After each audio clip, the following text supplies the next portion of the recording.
so I'll screen share with you. It is attached to today's current lesson, which I just published. So it is there for you if you want to go back and look at it. It is also under class resources. But I will just go ahead and share the information with you so we can just look at it together. All right. So here's the overview.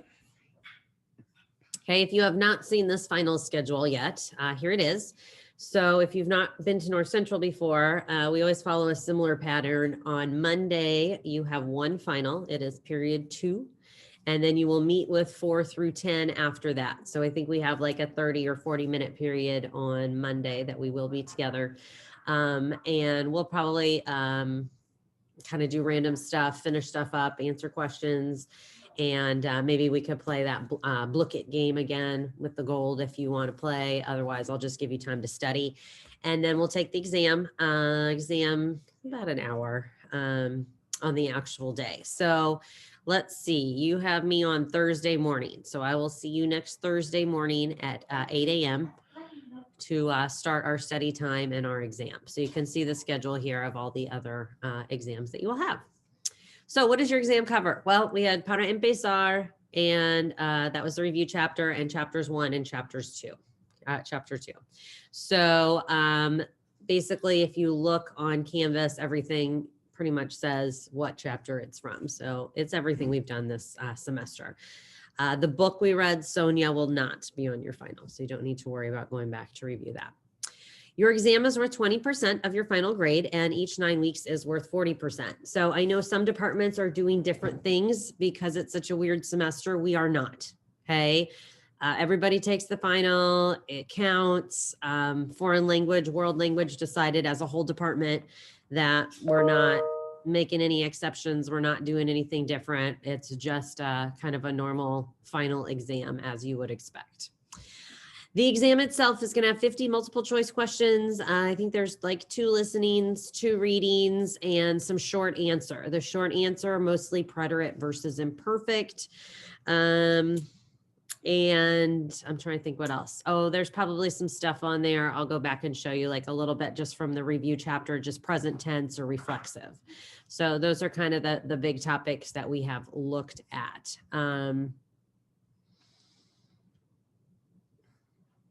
Yeah, so I'll go down there to those in a minute.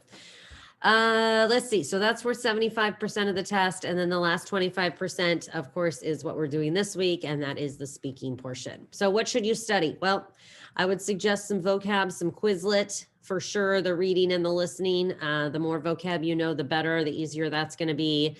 There's notes under class resources on all of the topics. There are textbook assignments that you can always go back and review. There are lots of quizzes on Canvas and practices that you can go back and review. There's also Study Spanish and conjuguemos.com where you can pick various grammar topics and study them. So here are the basic grammar topics that we have covered. All right. So I would make sure you can conjugate things in the present tense. That includes common irregulars. Okay. And there's a list of those. And stem changing verbs and reflexive verbs, definitely reflexive verbs. Let me say that again. Definitely go back and review reflexive verbs. And then there's some verbs like gustar. So again, go back to your notes on that. And then the rest is all preterite, irregular preterite, Kargar-Zar preterite, imperfect, imperfect, and preterite versus imperfect. All right. So really, like I said, present tense, including some irregulars and some reflexives, and then past tense, including preterite and imperfect. So that's kind of the overview of things. Anybody have any questions for me on the overview of things? Okay. So here's what I would like to do with the rest of our time. I would like to focus on the speaking portion since obviously we're going to start that tomorrow. I want to go over it briefly with you. I want to give you some time to practice with a partner, some different partners, and I have one bit of good news that I will share with you that will make your life easier in just a second. So let me go ahead and pull it up. So, all right, here's what we've been talking about.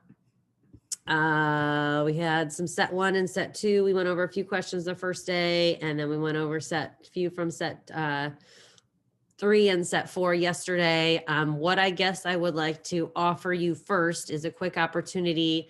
I wanted you to come to class today with all of these done. All of these looked up. You have answers to all of them.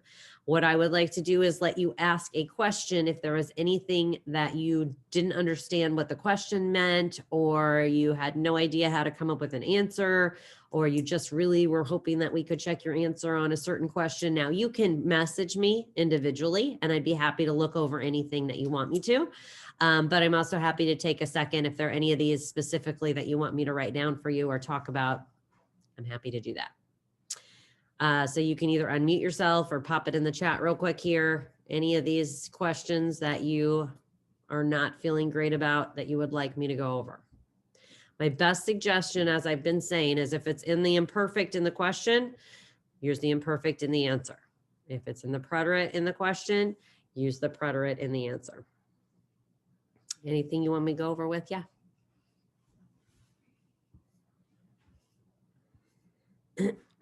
Anyone? It's okay if you don't. I just want to make sure you have a chance to ask if you do have a question. Okay. Well, as we practice, if you have a question, let me know. If you can't figure out how to pronounce something, if you just don't understand what something means, if you don't know how to answer something, etc., obviously, please ask. So I want to tell you your one piece of potentially helpful news, and then I want to let you practice. So here's your potential good news. Everybody listen, if you're here, if you're not here, you don't get to know your good news. So you have 4 sets of questions, okay? If you would like to look them over right now and figure out which set of questions you like the least, you may cross off that set of questions. Okay, I'll say that one more time. This is an individual choice. You don't have to decide as a class. Look over your questions. If there is one set that you are not liking very much, you may go ahead and cross it off and not deal with that set. Now, you might have to ask those questions to somebody else, but you do not have to answer them. Okay, so I am saying instead of studying all 20 of these, you now only have to study 15. All right, so when the time comes when you're with a partner tomorrow, and I say, okay, Claire, which, well, actually, I'll either just give you one. I'll be like, okay, Claire, set 2. And if Claire's like, nah, that's the one I don't want, you may pass one time. Okay, so she can say no gracias, and then I will pick a different one for her. Wait, I have a question. Mm-hmm. So basically, like, we're going to go in breakout rooms and then with somebody else, Mm-hmm. you'll be there too? Mm-hmm. So then you're just like grading both of us at the same time? Yeah. Yeah. Okay. So like example, so like say for instance, I've got Ixana and Kendall, and I'll be like, okay, so Kendall, ask Ixana set 2. And Ixana is either ready with set 2 or she can be like, no, no thanks, I don't want set 2. And I'll be like, okay, how about set 3? And then you'll ask her the questions and she'll answer them.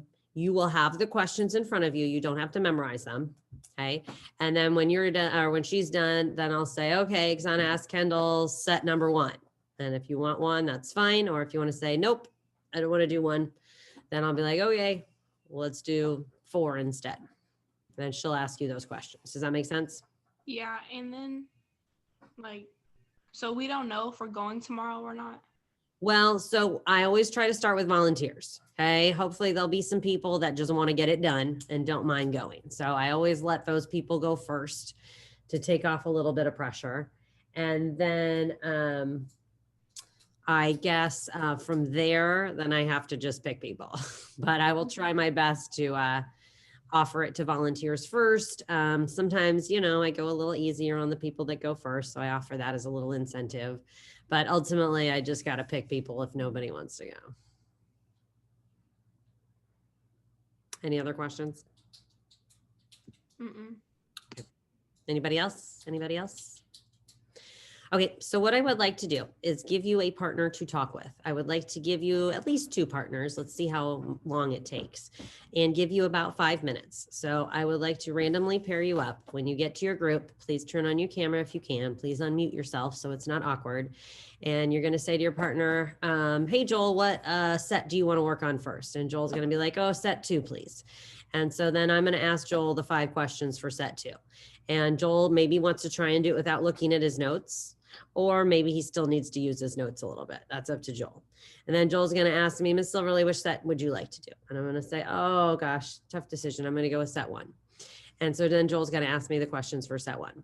And if I haven't cut you off yet, then you can do a couple from a second set. So like I said, I'm going to give you about 5 minutes. I want you to at least work with 2, maybe 3 different people.